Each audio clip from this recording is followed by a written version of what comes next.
Boa noite a todos. Sejam bem-vindos à live da Divisão Feminina.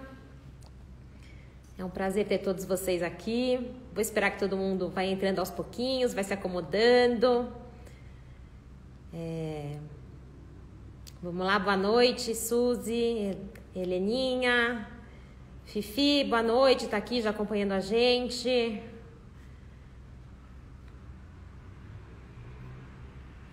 Simone Grossman já tá aqui, ó, a família em peso já tá aqui assistindo, a Sarrin, Pupi, boa noite, que bom ter você aqui também.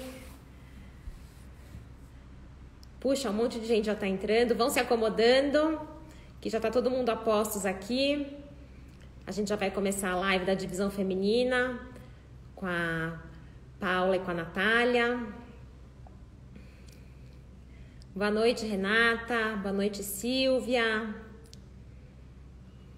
Ju, que bom que você tá aqui também, boa noite.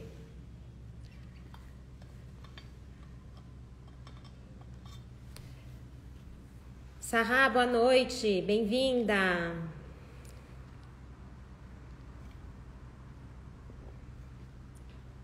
Minha filhinha tá aí também, entrou. Vão se acomodando, a gente já vai começar. Vou esperar mais algumas pessoas entrarem e aí a gente já inicia. O papo vai ser muito gostoso hoje com a Paula e com a Natália. A Natália tá aqui já do meu lado, por isso que eu tô olhando aqui pro lado, a Natália tá aqui. E vamos esperar mais. Olha, a Anitta tá aqui também, Anitta, boa noite. Karina também tá aqui. Puxa, que legal, tanta gente bacana assistindo a gente. X, você tá aí também, boa noite, bem-vinda. O que você acha? A gente espera mais um pouquinho? Vamos esperar mais um pouquinho ainda. Oi, Anitta, tudo bom? Isa, Clerman, que orgulho da filhota. O mundo das artes está nessa família. Sejam todos muito bem-vindos, bem-vindas. É um prazer enorme ter todos vocês aqui. Eu vou aguardar mais um pouquinho. Ó, vão se instalando, vão se acomodando, porque a conversa vai ser muito gostosa. Então, fiquem à vontade. Nava, você tá aí também? Boa noite. Bem-vinda.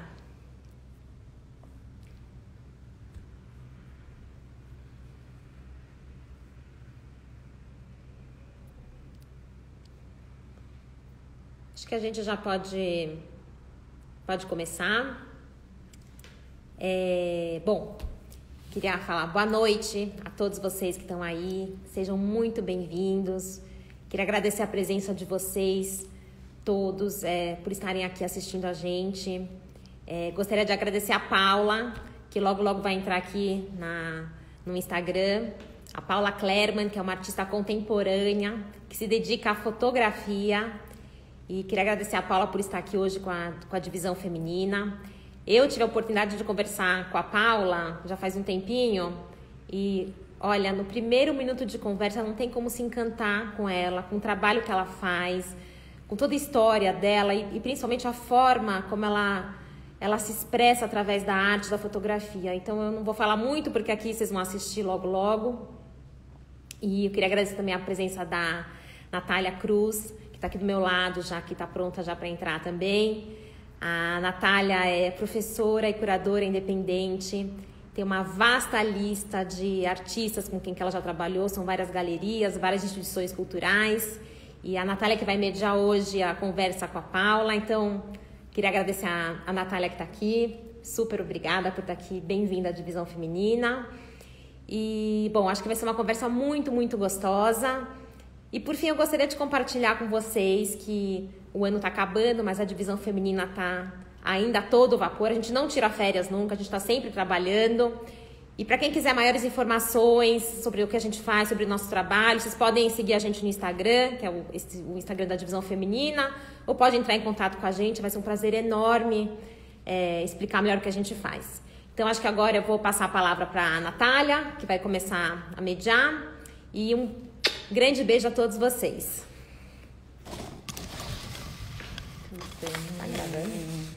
Olá, queridos, tudo bom? Eu sou a Natália Cruz, já fui brevemente introduzida.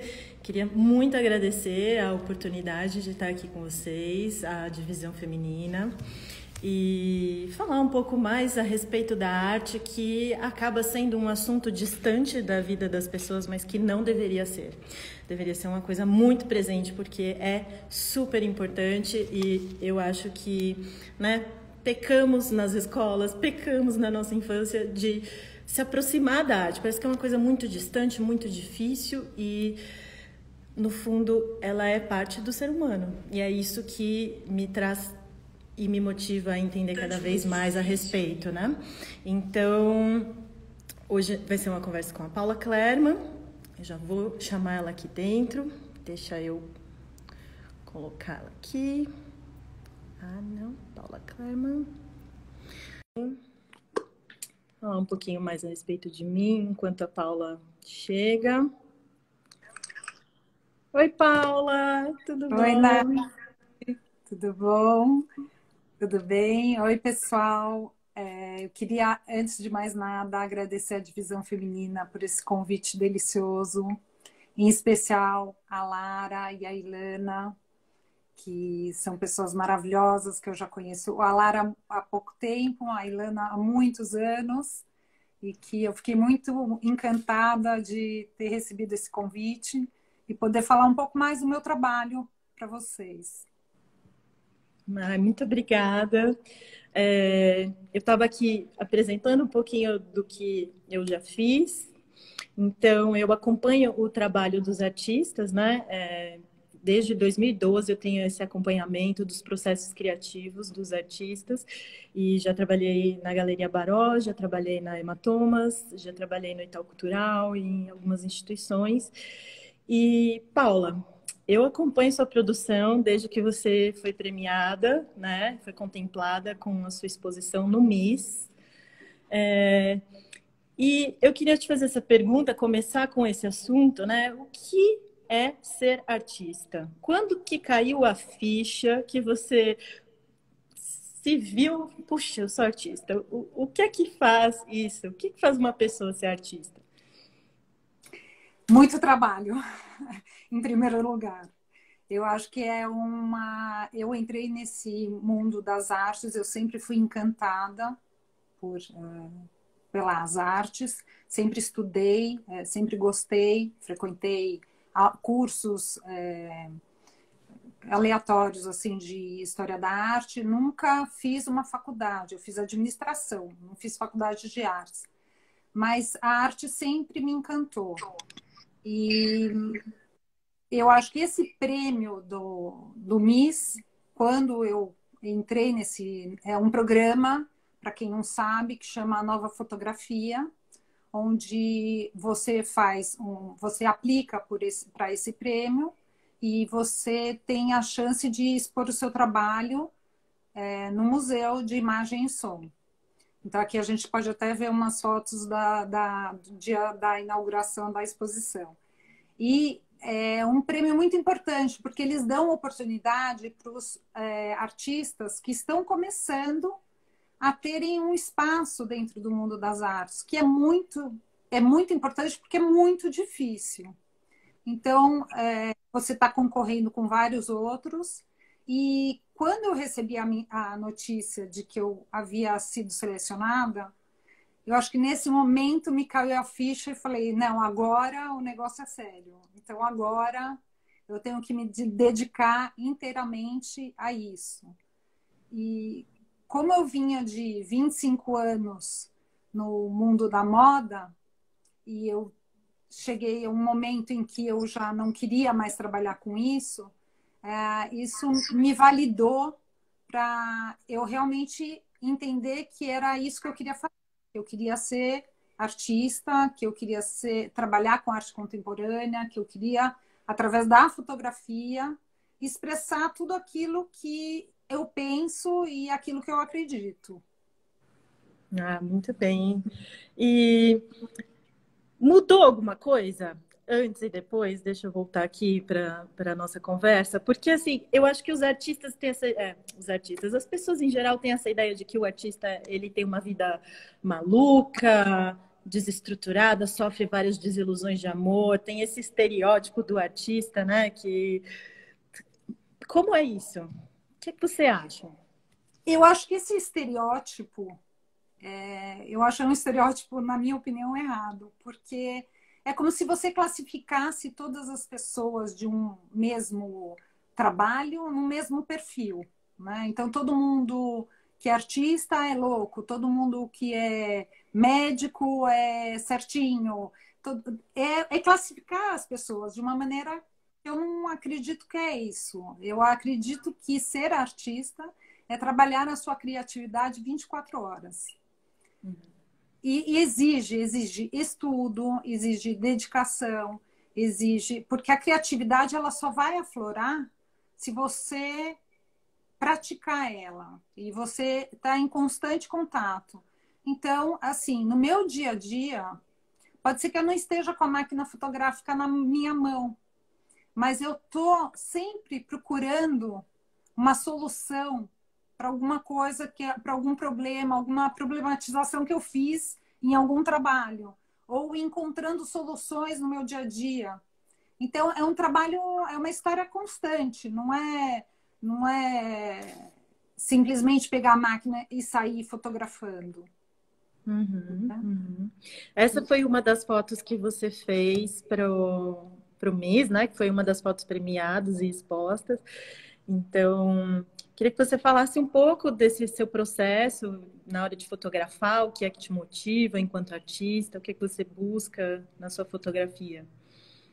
Então, essa fotografia foi muito legal porque você precisa se preparar para fazer uma foto dessa. A gente fala que você tem que antever a foto, né? Então, eu vi essa cena, foi um trabalho que eu fiz na praia, né, em Miami, onde eu mostro, esse trabalho chama Beleza Americana, onde eu mostro, eu questiono a forma como o americano vai para a praia, com suas cores exageradas, com unha postiças, com cabelo, o estilo que eles usam para ir para a praia.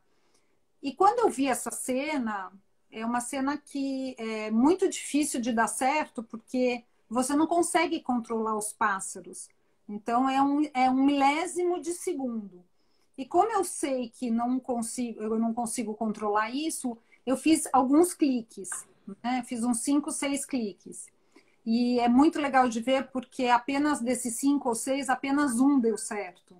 Porque é milésimo de segundo. O pássaro tem que estar na altura certa, o sol tem que estar atrás da nuvem, as pessoas não estão olhando para a câmera. E esse é o momento mais sublime de um fotógrafo, quando ele simplesmente desaparece da cena, onde você consegue ver essa imagem, viajar nessa imagem, né? Imaginar tudo que estava acontecendo lá, mas que você não sente a presença do fotógrafo.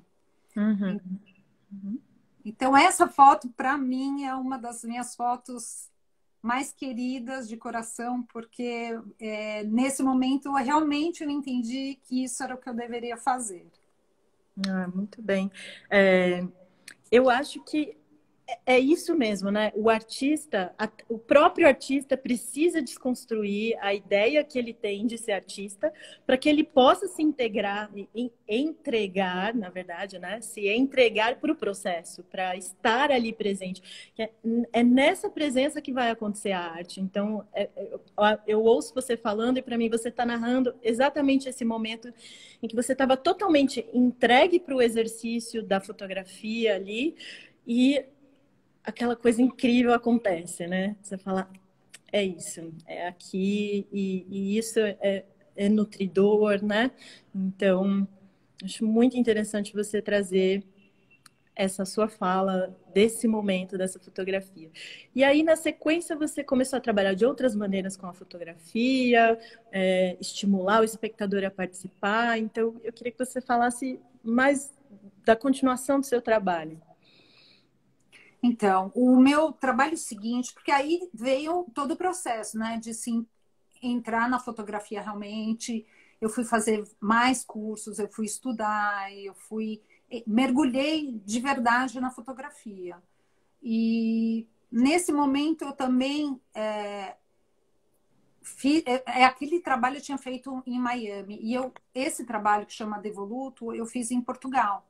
Eu senti muita dificuldade de fotografar as pessoas em Portugal, porque eu não sei se eles têm algum resquício da época da ditadura lá, mas as pessoas ficam muito assustadas com a câmera. E a câmera é realmente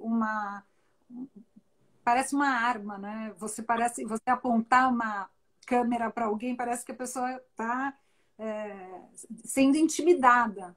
E eu senti muita dificuldade. E eu me encantei muito pela arquitetura de Portugal e pelas cores. E eu já vinha trazendo a cor como um elemento muito importante na minha fotografia. Porque eu acho que a cor, ela descreve minuciosamente os elementos. Enquanto que a fotografia preto e branco, ela elimina, ela limpa.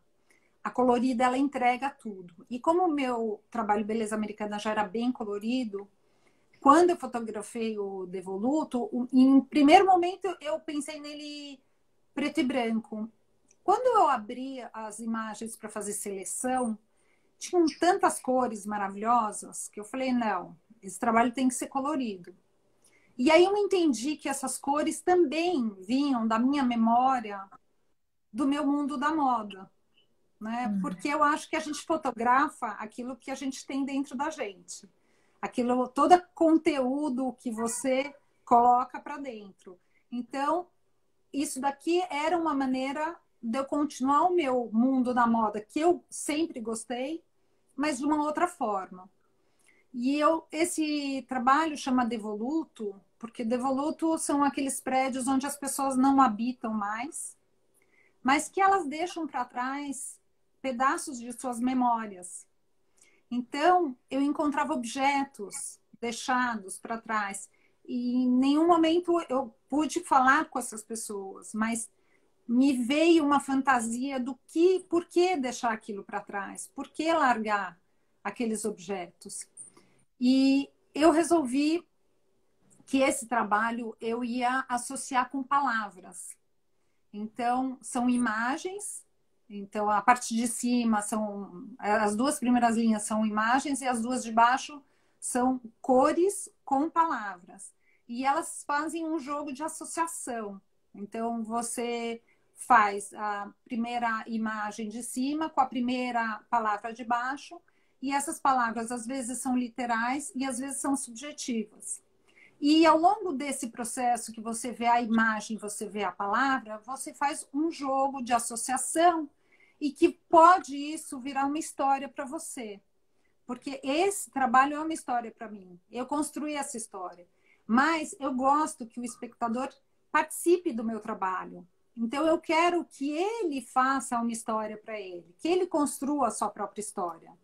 Uhum. Eu acho que isso é muito bacana, ainda mais no tema que a gente está falando, né? A arte como meio de transformação. Então, eu acho que mais do que a gente estava até discutindo antes, né? O que faz um fotógrafo, o que faz um artista contemporâneo.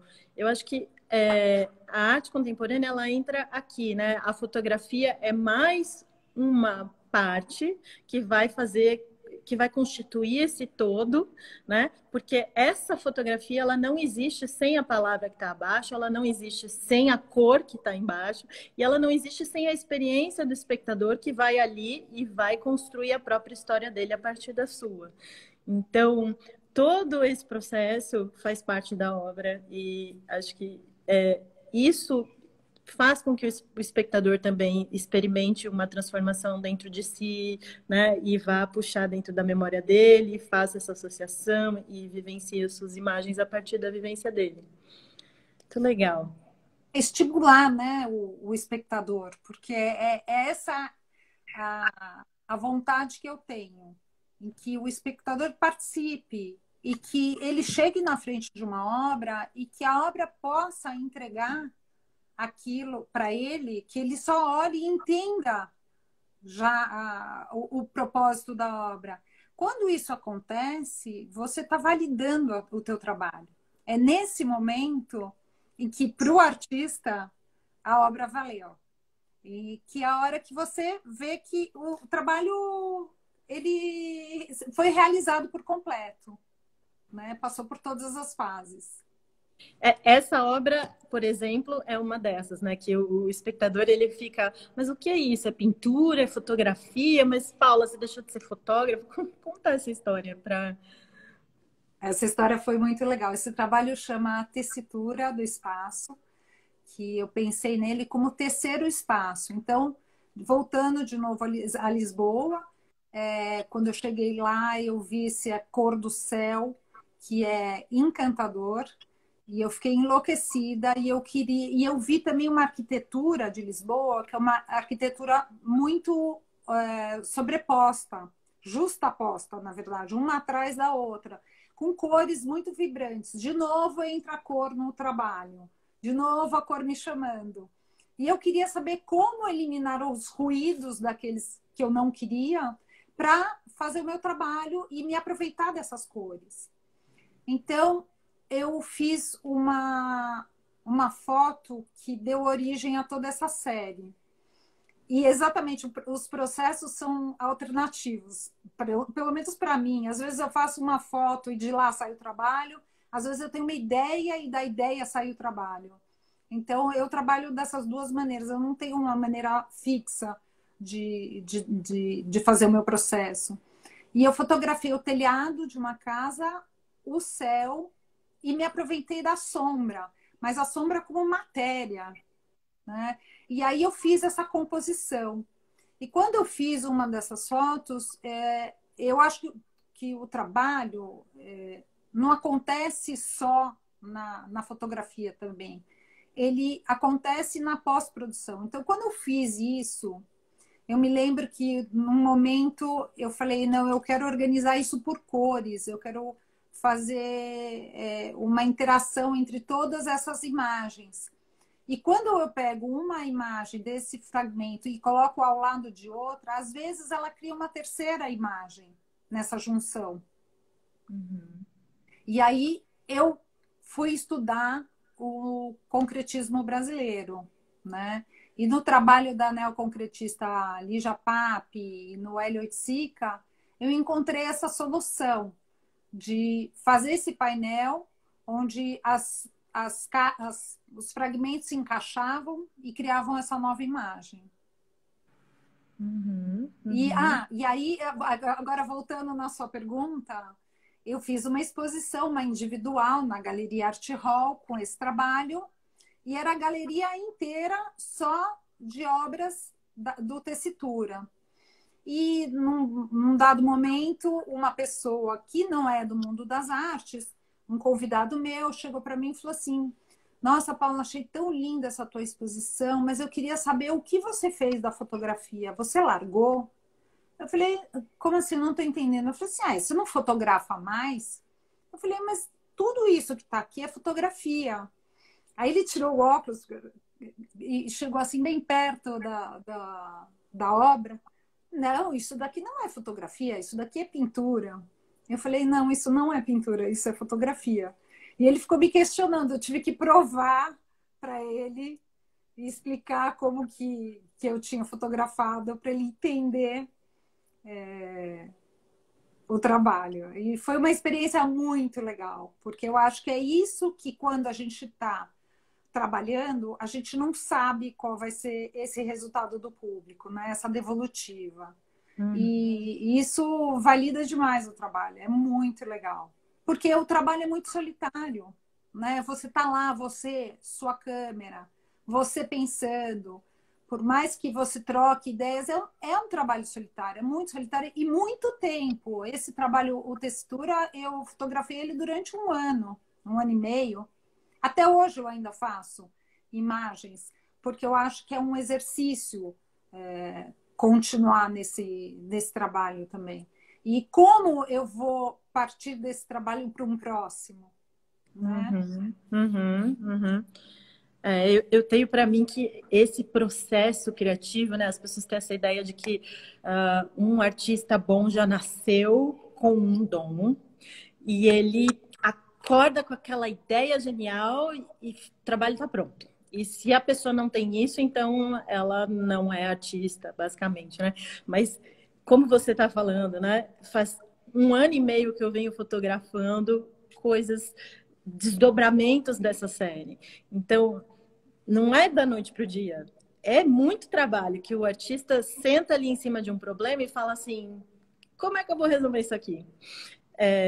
Tanto na hora da fotografia, pós-produção, então, né, a gente vai ver muitos gráficos de processo criativo que é 20% de fazer e 80% de pós-produção, quando você vai tomar decisões importantíssimas, como é que isso vai ser apresentado, como que, né, que tamanho isso vai ter uma influência direta no como o espectador vai experimentar a obra, e se isso vai ter a ver com o seu conceito ou não, né? Então, muito bacana. Qual o tamanho desse painel?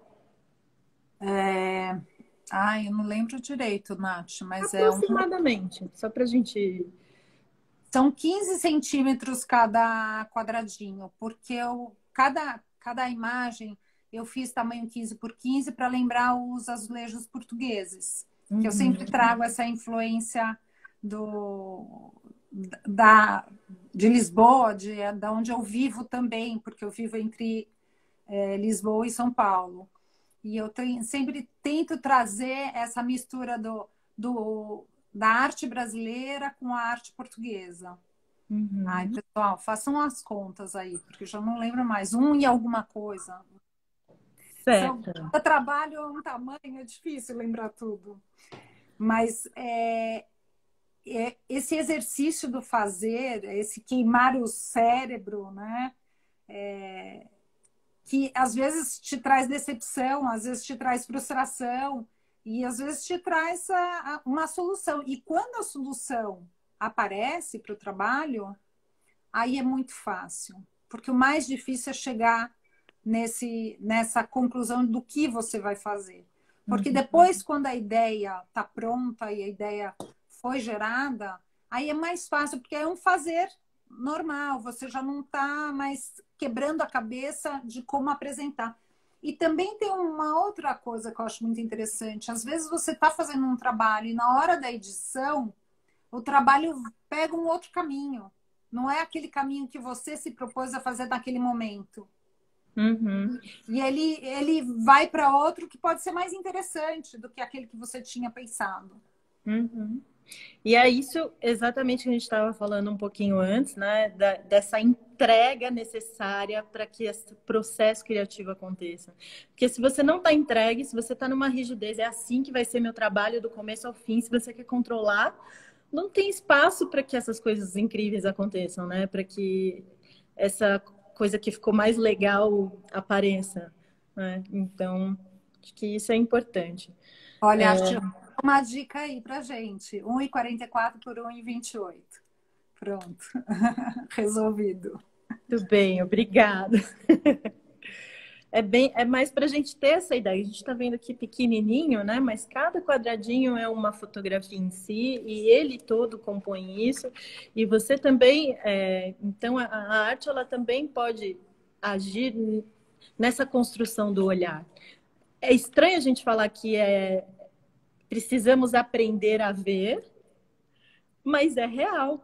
A gente olha tudo, mas vê muito pouco. E ainda mais hoje em dia, né, que a gente se fecha no celular. Então, assim, não observar os detalhes, né? É muito diferente quando eu, por exemplo, para um aluno dou um exercício de desenho. Desenhe uma maçã da sua cabeça. A pessoa vai fazer aquela bolinha com aquele cabinho, aquela coisa assim. E quando você aprende a ver, então você vai olhar para a maçã. Vai falar, puxa, como é uma maçã? O desenho sai completamente diferente. Então, aqui tem um exercício de ver, de enxergar, de questionar, inclusive, o que você está vendo, né? Porque são pedaços de arquitetura que estão ali, né? Voltando aqui. E esse outro trabalho também tem essa coisa do questionar o que você está vendo, né? Sim, esse trabalho chama-se biomímese. Então, eu venho fotografando a arquitetura primeiro internamente, depois externamente.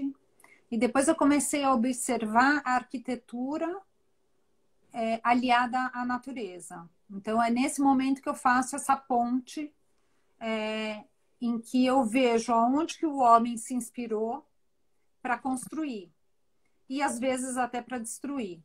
Uhum. Então, esse é um trabalho que é muito interessante, porque é o jogo do enganar do olhar. Eu acho que em todos os meus trabalhos eu faço esse jogo do enganar, né?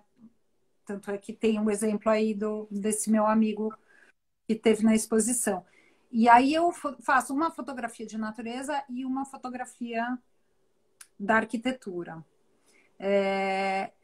E nesse momento, até sem quem quiser participar e me falar qual que é de arquitetura e qual é de natureza, seria interessante. Porque eu faço... eu me baseei num conceito que, por exemplo, no Japão eles tinham um problema quando eles fizeram o trem-bala. Porque o trem-bala, quando ele saía do túnel, ele fazia um barulho muito grande, muito alto para a cidade. E eles não sabiam como resolver isso. E foi inspirado na natureza que veio a solução. Eles se inspiraram num pássaro chamado martim pescador, que ele tem um bico arredondado, e quando ele mergulha, ele não espirra água nem faz barulho. E se vocês observarem hoje, o trem-bala tem o bico do martim pescador. E isso solucionou o problema do barulho na cidade. Então, é como o homem vai viver nessa cidade, como ele vai se interagir nessa cidade e começar a trazer uma problematização de como nós vamos viver nesse planeta sem destruir, né? Então, a segunda de natureza, a segunda de baixo, deixa eu ver se teve mais alguém que falou alguma coisa aí. Bom, a primeira de cima é a casca de uma árvore e a segunda de baixo é um poste, né? A pintura de um poste. Então, isso aqui é ser artista. Você começa a enxergar coisas onde não se enxergava. E quando eu vi esse poste na minha frente, eu falei, isso daqui é uma árvore. E assim eu fui fazendo imagens, fotos, né, de arquitetura e procurando na natureza algo que se correlacionasse. Uhum, uhum. Porque bio é vida e mímese é a cópia, né? Então é a cópia da vida, a cópia da natureza. Uhum.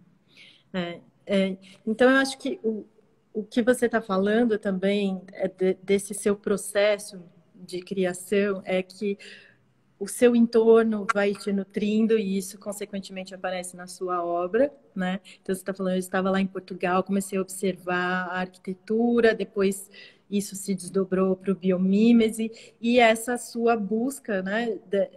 Essa sua pesquisa em cima desse conceito que acaba refletindo e vindo para o seu trabalho também, né? De trazer a natureza como referência para a arquitetura e vice-versa, a fim de que as coisas coabitem, né? Não sejam excludentes, que a gente vive muito essa dualidade, né? Ou é industrial e produtivo, ou é uma natureza que... Como é que a gente faz para conviver com as duas coisas, né? Exatamente. Como pensar numa arquitetura mais ecológica, numa arquitetura que traga... Porque a gente sabe os benefícios da natureza na nossa saúde. Então, como a gente vai fazer para... e ainda mais nós que vivemos nessa cidade de São Paulo, que é uma cidade tão frenética, tão ameaçadora, né? Como prédios, espigões, essa poluição. Quer dizer, como que a gente pode trazer... Isso é um pensar para os próximos os arquitetos novos que estão surgindo aí, por aí. Como pensar numa arquitetura que traga um pouco mais de bem-estar para a população, né? Uhum. Então, o nosso convívio na cidade, como que vai ser isso? O que a gente pode melhorar, né? Eu trago, talvez através das imagens, eu queira provocar o público a pensar nisso, a pensar numa solução. E não só ser passivo de olhar uma bela obra, porque a estética não é a que mais me interessa. O que mais me interessa é o pensar, né? O propósito daquele trabalho. Eu acho muito curioso isso, né? E isso também faz parte da arte contemporânea. É uma das coisas que acaba afastando as pessoas, porque elas querem ver e já entender. Mas esse exercício de, né, o que esse artista está querendo dizer e chegar no cerne da questão, para mim foi uma das coisas que me motivou muito e que eu acho super bacana. Então, não é. E as pessoas também estão muito amortecidas com essa questão, né, da natureza. É diferente você ter que fazer um exercício, né, de visual, essa coisa, né, o que será a natureza, o que será a arquitetura e como essas coisas se encontram ali, do que você ver uma imagem de um monte de lixo, né, que geralmente causa uma repulsa e as pessoas estão ali, ai meu Deus, eu não queria estar vendo isso. Então, eu acho que isso também vai acontecer no seu próximo trabalho ali, né, de uma outra forma, que você convida a pessoa para pensar sem evidenciar a imagem claramente, né, mas trazendo esse exercício artístico para a pessoa. Sim, esse trabalho que se chama Sempre Habitar-nos, ele começou com um passeio meu à beira do Rio Tejo, onde eu vi um cardume de peixes. E eu fiquei muito intrigada, porque no meu segundo ou terceiro passeio perto do Tejo, eu vi de novo esse cardume. E eu achei muito estranho, porque eu não acho que cardume nada sempre no mesmo lugar. E tinha um pescador lá, e eu perguntei para o pescador o que aqueles peixes estavam fazendo lá, como que eles voltavam todo dia lá. E ele me relatou que lá era a saída do esgoto. Na hora, eu fiquei super assustada. Inclusive, pessoas que passavam por lá também ficavam encantadas com os peixes. E, de repente, quando eu falava aqui a saída do esgoto, as pessoas davam um passo para trás, né? E aí eu fiquei pensando sobre essa imagem tão bela e que esconde algo tão invisível ao nosso olhar. E eu fui fazer algumas pesquisas para esse trabalho e pensar como. Aí, nesse momento, eu posso voltar no processo, como o processo foi ao contrário do tessitura, onde o tessitura eu fiz uma imagem de lá, partiu todo o trabalho, aqui eu parti da ideia. Eu olhei aquilo lá e falei, como que eu vou fazer um trabalho que eu possa denunciar esse consumo exagerado, esse uso de plásticos, esse uso como nós estamos fazendo lixo. E eu pensei em mostrar a natureza no seu momento mais belo. E aí eu fiz uma pesquisa e eu descobri que, assim, as roupas que a gente usa, roupas que são de poliamida ou de poliéster, que são derivados do petróleo, quando a gente lava na máquina de lavar, elas soltam microfilamentos e eles vão para a água. E esses microfilamentos não são absorvidos por nenhum tratamento de água. E eles caem nos rios, no mar. E os peixes se alimentam desses microplásticos. Inclusive, na minha pesquisa, eu descobri que entre 2% a 5% de todo o plástico produzido no mundo é jogado no mar. Então, ficou aquela pergunta na minha cabeça. Quem que é o cardume? Né? Porque se nós comemos o peixe come o microplástico ou os nossos dejetos, quem é o cardume nesse ciclo, nessa circularidade? E eu falei, não, eu preciso falar sobre esse assunto. Então, eu fui tirar fotos de natureza, no seu momento mais belo, que eu acho que é o noturno, né? E eu falei, não, mas como que dentro dessa beleza eu vou solucionar esse problema? Aí eu apliquei uma película plástica, que vocês podem ver só em um pedaço da fotografia, infelizmente, no digital aqui é muito difícil de mostrar essa película, né? Porque ela é mais brilhante. E para que o espectador, na hora que olhe, se pergunte: mas por que essa fotografia está assim, está brilhante nesse pedaço? Qual é o propósito disso? E é mostrar que a natureza linda do jeito que está esconde todos os nossos dejetos, todas as nossas agressões. E é como se fosse um alarme tocando. Porque até 2050 haverá mais plástico nos rios e nos mares do que peixes. Então, isso é uma coisa que a gente precisa pensar, porque nosso tempo está esgotando e o planeta é um só. O lixo que a gente faz aqui, ele está aqui, ele não vai para nenhum lugar. E eu acho que nessa pandemia que a gente está vivendo e que a gente está vendo que a gente tem um inimigo invisível, a gente pode fazer uma correlação com esse plástico que parece invisível aí na fotografia, mas que está alterando a nossa vida. E como vai ser a nossa vida daqui para frente? Né? Como vão ser as próximas gerações? Como elas vão estar aqui no planeta se a gente destruir? A gente tem muito pouco tempo. Então, o meu propósito com esse trabalho era tentar estimular o espectador a pensar na própria atitude. O que eu posso fazer? O que eu posso mudar na minha rotina? Eu sei que é muito difícil. A gente tem a tendência a querer ficar acomodado, porque é melhor. Mas o que eu posso melhorar para as próximas gerações? O que eu posso fazer? Qual é a minha contribuição? A gente não pode ficar só esperando os governos, né? Aliás, nós estamos em época de eleição, vamos escolher aquele que vai deixar um planeta melhor para a gente, né? Eu acho que essa ideia do plástico também, ela traz esse brilho. E hoje em dia, nas mídias sociais, a gente tem os filtros que dão essa maquiada e deixa a coisa mais plástica. A gente tem até essa palavra, se a gente pensar na parte da linguagem mesmo que a gente usa, né? Fez plástica, uso plástico, para deixar a coisa mais bonita. Como se a natureza em si não fosse suficiente, né? Tem uma coisa ali que dá um brilho a mais, uma perfeição a mais nessa natureza.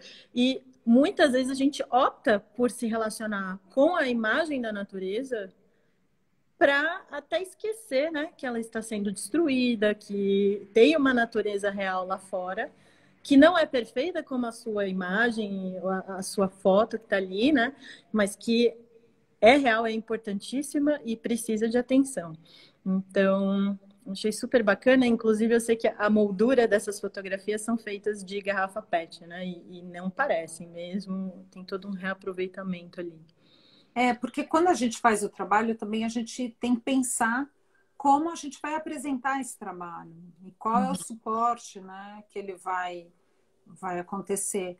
Então, eu queria minimizar esse meu uso do plástico, da película plástica. E aí eu achei a solução que era uma moldura que imita madeira, mas que é de PET. Então, quem sabe no futuro todas serão assim, né? Ou achar soluções. Também nessas minhas pesquisas, eu pesquisei uma empresa que desenvolveu uma tecnologia, porque eu acho que a tecnologia que vai ajudar nesse caminho que a gente precisa tomar, eu achei uma empresa em Israel que transforma o lixo chama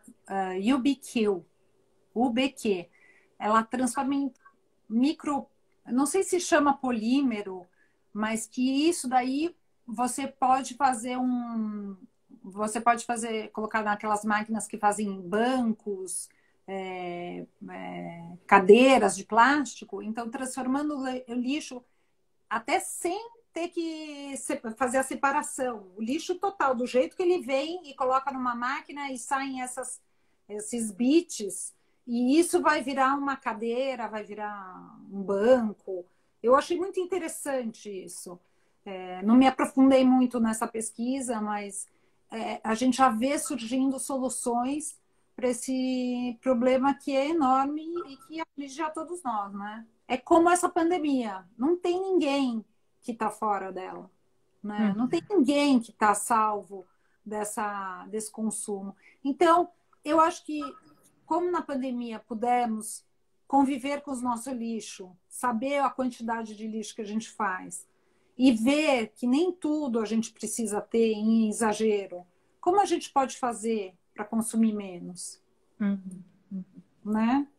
Acho que é isso que eu quero provocar. É isso que eu quero que a pessoa vá na minha exposição, olhe as imagens e que saia com aquela duvidazinha na cabeça. O que eu posso fazer? Muito bom. Eu acho que esse papel da arte, né? Então, assim, quando a gente olha um trabalho de arte, a gente acha que o trabalho está ali pronto, né?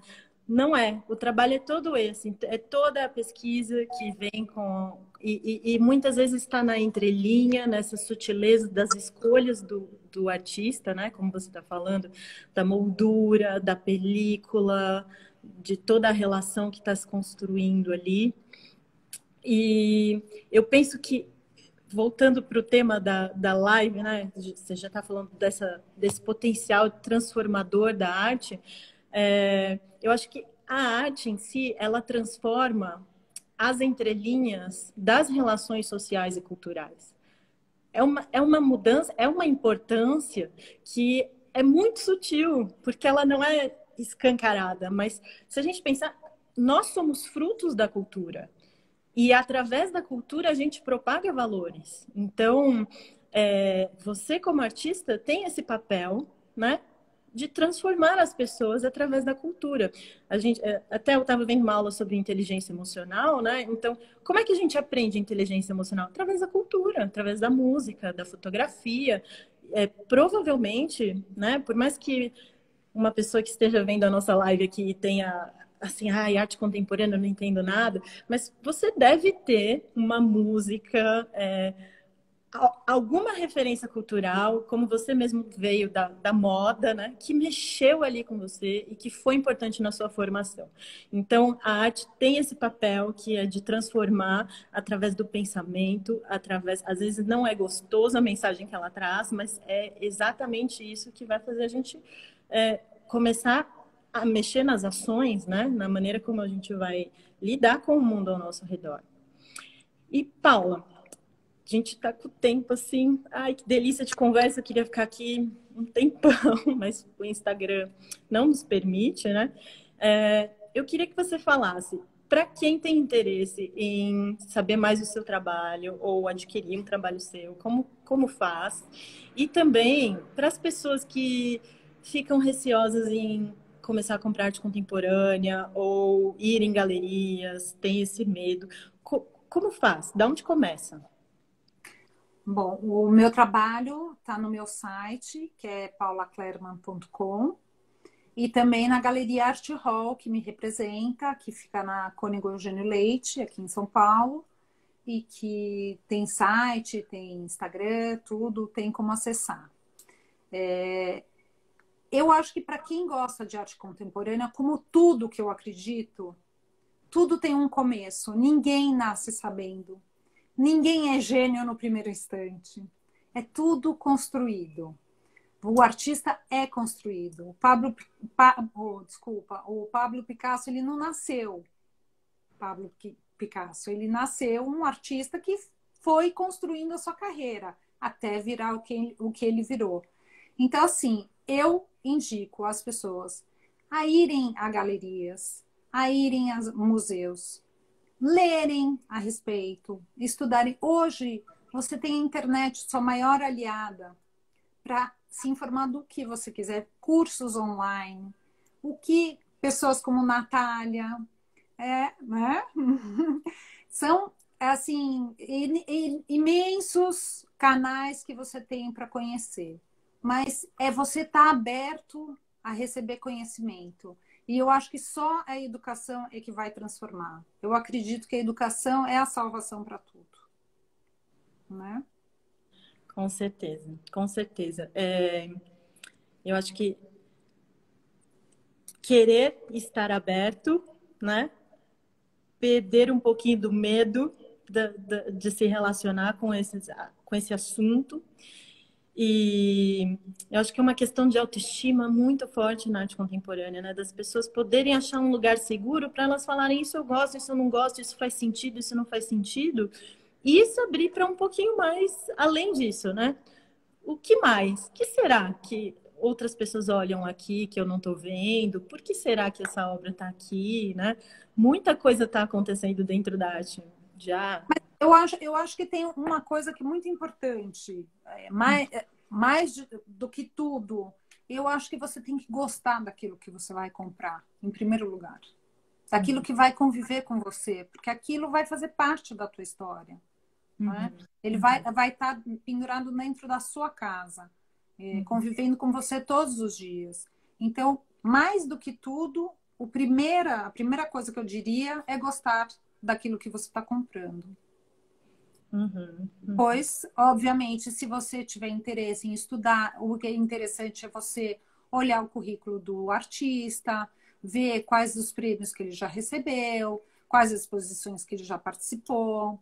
Porque isso é um processo também que a gente não falou, mas um processo muito difícil, um processo muito frustrante para o artista, que é os salões, né? Frustrante quando você não entra e muito gratificante quando você ganha. Óbvio, como tudo na vida. Mas que é um processo muito extenuante, né? Para o artista. Tá sempre lá mandando seus trabalhos para uma banca de jurados, entender do trabalho e saber se o trabalho é suficiente para eles, em que todos entrem em acordo de que aquele trabalho é legal e você ser selecionado. É um trabalho árduo, não é fácil. Eu acho que para quem não é da área entender, então os artistas, o currículo do artista é basicamente composto pelas exposições que ele participa e muitos editais e prêmios que são compostos por júris, né, curadores, galeristas, enfim, pessoas, pesquisadores de arte que estão lá e eles vão legitimar aquele trabalho, falar, poxa, aqui tem uma coisa bacana esse artista. Então, eu sei que recentemente, né, os salões estão com uma concorrência de 1.800 pessoas, né? Então, quando a Paula começou a participar desses salões, então é quase passar num vestibular, né? Você fala, nossa, entrei, é muito bacana, né? Quando isso acontece. Mas... Imagina no Miss, quando eu recebi a notícia, que além de você ser selecionado, você fazer uma exposição individual, só você no museu, e ainda fazer parte do acervo do museu. Então, isso para mim foi muito gratificante. E interessante que você começou isso, porque a ideia que a gente tem é do artista jovenzinho, né? Que já sai de lá. Não foi, você viveu uma outra carreira e aí você começou a se dedicar e isso aconteceu. Então, também acho que é bacana falar para as outras pessoas, né? Não é tarde demais. Se você tem interesse, se você quer, é possível. Eu acho que nunca é tarde demais para nada. Eu acho que o importante é ter o interesse. O interesse, a curiosidade, a dedicação. É uma dedicação diária. É uma dedicação que não é assim, hoje eu vou sair para fotografar, só daqui 6 meses que eu vou sair de novo. Não. Não quer dizer que você precise fotografar todos os dias, mas você precisa estudar. Você precisa ver filmes, você precisa ir a museus, você precisa ler livros, você precisa estar sempre fazendo pesquisas e entender como os outros fizeram os trabalhos, se interessar. Então, e eu acho que a gente não pode ter medo de recomeçar. Eu não tenho medo de recomeçar. Eu recomecei da minha vida em alguns setores e que eu não me arrependo em nenhum momento, porque eu achei que no mundo da moda o meu momento já tinha acabado. Eu acho que eu não tinha mais nada a contribuir. mas também tinha medo de ficar sem fazer nada e sem produzir nada e sem poder me expressar. E foi na fotografia que eu achei esse caminho. Eu acho que não tem idade para começar. Não. Tem vontade. Uhum, uhum. Inclusive, eu estou preparando um curso para o ano que vem que fala exatamente a respeito disso. É baseado num livro de 12 etapas para pessoas acima de 50 anos que querem desenvolver um processo criativo. Então, eu acho muito bacana trabalhar com isso, com esse reencontro da pessoa com ela mesma, nesse lugarzinho da vontade de se desenvolver criativamente. Me fascina. Me fascina acompanhar seu processo. Eu acho que agora a gente pode abrir para perguntas e ver se alguém que está assistindo gostaria de fazer um comentário, uma pergunta. E aí, pessoal, alguma pergunta? Eu não li nada do que está por aqui. Você leu, Nath? Muitos elogios para sua arte. Eu fui vendo conforme foi surgindo aqui os comentários, né? Muitas pessoas falando a respeito das suas obras. Mas eu acho que perguntas ainda... Ela explicou tão bem. Eu expliquei tão bem. Tivemos um comentário. Eu tô aqui. Bom. Eu acho que eu podia, sabe o que falar? De alguns fotógrafos que me inspiram, que eu adoro. Porque quando eu trabalhava com moda, uma das coisas que mais me fascinavam eram os editoriais da Vogue, né? Uhum. Porque aqueles editoriais, eles contavam uma história. E aquilo era uma história, só que em imagens, no formato de imagens. E um dos grandes fotógrafos da Vogue foi o Irving Penn, que eu tive a oportunidade de ver uma exposição dele, que teve aqui no Instituto Moreira Salles. Incrível. Cada imagem você pode ficar lá olhando horas, porque é tão bem feita, tão pensada, tão plasticamente bonita e tão cheia de conteúdo. Às vezes, um simples lenço fazia uma imagem maravilhosa na mão de uma mulher. Então, é um dos fotógrafos que eu mais adoro. Uma outra fotógrafa que eu amo de paixão, que é a Francesca Woodman, que eu acho que ela foi uma fotógrafa que morreu muito jovem, teve uma produção muito pequena, mas muito visceral, muito assim, você se emociona ao ver as fotografias dela, porque são realmente fotografias sofridas. Eu adoro. O Luiz Braga, que é um fotógrafo que eu admiro demais e eu já me inspirei em várias falas dele. Ele trabalha muito bem a cor e ele é um fotógrafo que ele resolveu usar tudo aquilo que a máquina faz ao contrário. Ele não queria aprender o que a máquina, os fundamentos da máquina fotográfica como se ele queria como chama, alterar tudo que seria o certo na máquina fotográfica. E a fotografia dele tem uma cor impressionante e ele me inspira bastante. Eu tenho vários pensamentos que eu concordo com ele. Bem, muito obrigada. Nós estamos encerrando a live. Daqui a pouquinho o Instagram vai cortar a nossa live. Eu não queria que isso acontecesse, mas agradecer novamente o fundo, a divisão feminina. Vou passar aqui e aí a divisão pode se despedir. Muito obrigada, Paula. Prazer. Obrigada a você, Nath. Obrigada, divisão. Obrigada, Lara. Obrigada. Oi! Obrigada, Paula. Foi demais. Incrível. Posso falar, a tua sensibilidade realmente é uma coisa muito especial. E olha, eu te conheço há pouco tempo, a gente teve poucos momentos para conversar, mas cada vez que eu ouço você falar de coração, é sempre uma mensagem tão linda, tão bacana. E essa questão da sustentabilidade, desse cuidado, e que você expressa através da arte, é realmente espetacular. Você está de parabéns. Olha, muitos aplausos para você, que foi que você recebeu um monte de elogios nessa live. Então, acho que a gente tem que encerrar. Eu queria agradecer super você, super a Nath também, e todo o público que assistiu a gente. Em breve estamos aí de volta. Gente, cuidem-se. Um grande beijo a todo mundo. Obrigada, gente. Saúde para todo mundo. Beijo. Beijo.